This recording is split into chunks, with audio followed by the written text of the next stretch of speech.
మేడారం సమ్మక్క సారలమ్మ జాతరలో రెండవ రోజు అత్యంత విశిష్టమైనది. ఆ రోజే తల్లి సమ్మక్క గద్దెపైకి వస్తుంది. సమ్మక్క తల్లి రాక కోసం కోట్లాది మంది భక్తులు 1000 కళ్లతో ఎదురు చూస్తారు.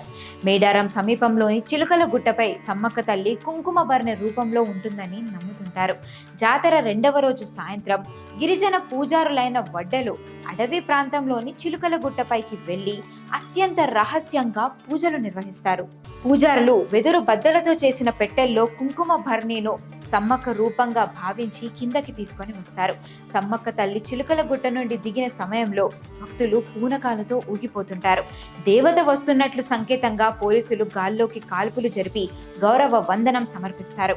పూజారి కుంకుమ భరణిను తన తలపై ఉంచుకొని డప్పు వాయిద్యాల మధ్య పరుగున మేడారం గద్దె వద్దకు చేరుకుంటారు. గద్దెపై ప్రతిష్ఠించిన తర్వాతే జాతర పరిపూర్ణమవుతుంది.